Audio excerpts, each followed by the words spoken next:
Well, a very terrible start to the week, I must say, Agam. The Nifty broke 8,300. So the Nifty actually lost 2.7% or 229 points today. So this is the biggest one-day drop since 11th Feb. And my colleague just highlighted the fact that even on 11th Feb, we had SBI numbers which had come out and they were weak. And it's the same trend that we have even seen today. So Nifty and Sensex both losing significantly today, but for the week both are down about 1.6%. So Agam, I think people just took some time to probably understand that Donald Trump has won the US election, and I think there's more analysis which is going on as far as the impact of the black money or demonetization really takes place, and there are fears that it will impact consumption, at least in the near term, and also there is not too much clarity with respect to how it will impact certain NPAs and collections even in the due course of regular There business. certainly is a lot of uncertainty, and that's also the reason why we are looking at a risk off not just in India but in global markets as well.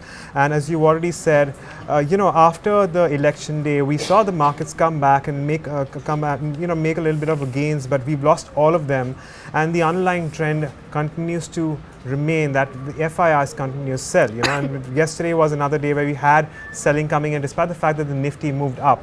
So with that, I certainly, there are a lot of concerns on the table, and that's also perhaps the reason why we have seen so much weakness in our markets. Agam, interesting points as far as the demonetization drive is concerned. Arundhati Bhattacharya, the chairman at SBI, in the SBI earnings press meet actually said that they collected deposits of about 22,000 crores on day one of the demonetization scheme, that was yesterday, and people exchanged currency worth 723 crores. Today they have collected, that is the SBI, the single bank, of course the largest bank in India, has collected about 7,700 crores in deposits so far. So that's the quantum of this demonetization drive.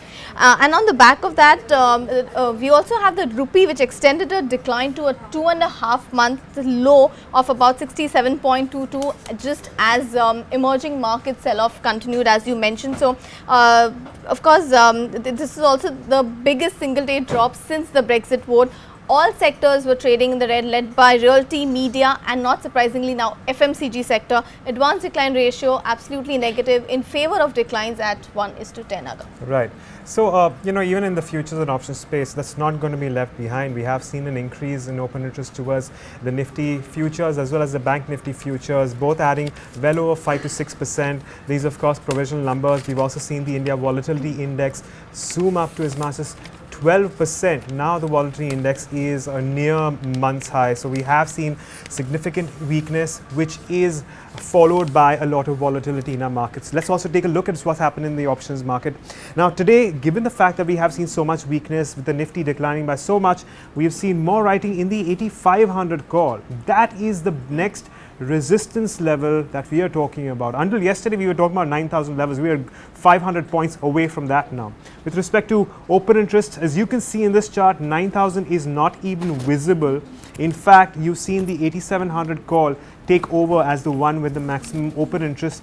8,200, of course, continues to remain, your near-term support as far as the markets are concerned. But for now, at least your futures and options variables are not looking very good, and they're certainly not indicating a positive move going into next week.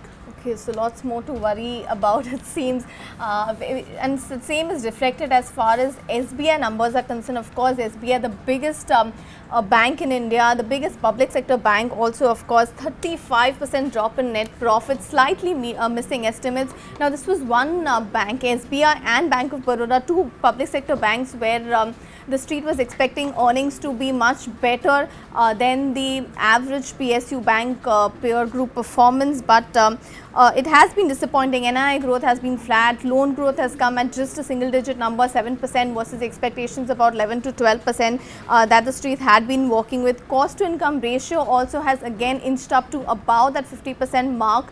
It was doing good for the last 2 or 3 quarters, but now again it has moved up on account of higher staff and non-staff costs. On the asset quality front, the management did say that 75 to 80% of the slippages actually came from the watch list and the standard restructured book. So the watch list has come down to some extent over the June quarter. So the watch list stands at about 26,000 crores, and the management also said that they expect another 5 to 7,000 crores to slip from the watch list. The only good part as far as the SBI numbers were concerned was that they used the strong growth in the other income or the treasury gains to actually improve their coverage ratio. So that's the only positive, but asset quality concerns do persist.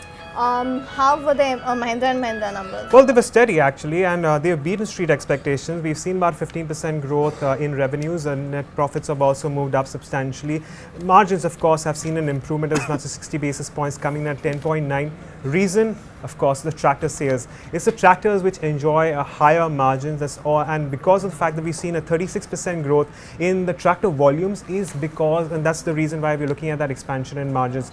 Overall, however, we have seen weakness in M&M, and that's apparent here. In fact, M&M is one of the biggest losers today in the Nifty Auto Index. So we have Motherson Sumi actually erasing all the gains we saw yesterday on the back of good numbers, followed by XI down as much as 6.5%.